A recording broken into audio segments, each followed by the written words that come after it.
اسمع أخي وأختي لهذه القصيدة لعلي الهادي بن محمد الجواد، الذي ينتهي نسبه إلى زين العابدين بن الحسين بن علي بن أبي طالب رضي الله عنه.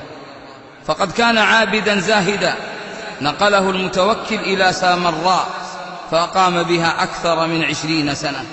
وقد ذكر للمتوكل أن بمنزله سلاحا وكتبا كثيرة من الناس، فبعث إليه الجند فكبسوه، فوجدوه جالسا مستقبلا القبلة وعليه مدرعة من صوف، وهو على التراب ليس دونه حائل، فأخذوه فحملوه إلى المتوكل، فلما مثل بين يديه أجله وأعظمه المتوكل وأجلسه إلى جانبه، ثم قال له: أنشدني شعرا، فأنشده: باتوا على قلل الأجبال تحرسهم غلب الرجال فلم تنفعهم القلل.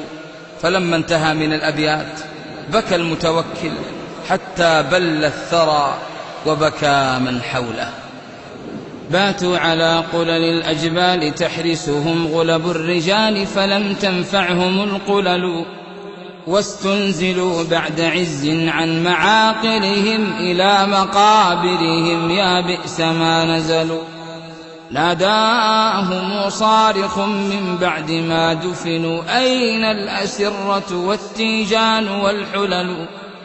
أين الوجوه التي كانت محجبة من دونها تضرب الأستار والكلل؟ أين الرماة ألم تمنع بأسهمهم لما أتتك سهام الموت تنتصل؟ هيهات ما كشفوا ضيما ولا دفعوا عنك المنية إذ وافى بك الأجل، ولا الرشا دفعتها عنك لو بذلوا، ولا الرقى نفعت فيها ولا الحيل، ما ساعدوك ولا واساك أقربهم بل سلموك لها يا قبح ما فعلوا.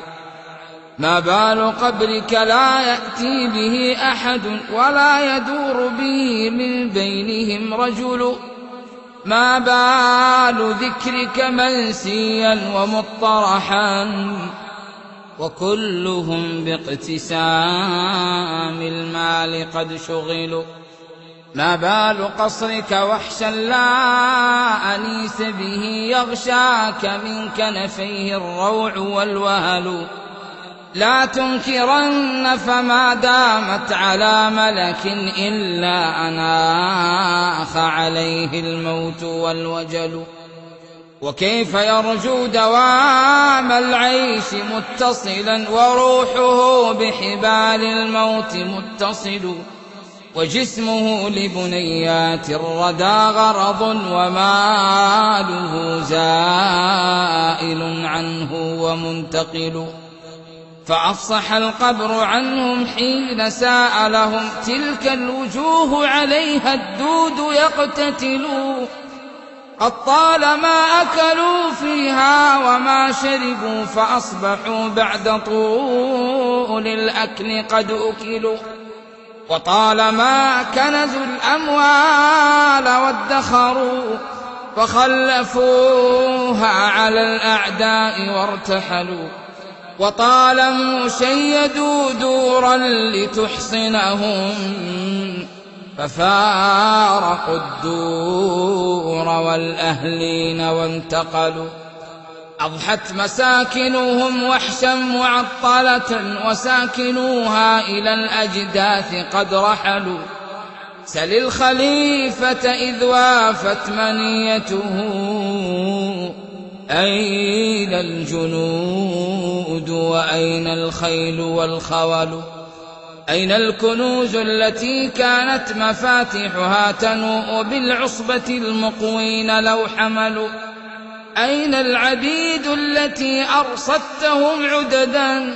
أين الحديد وأين البيض والأسل؟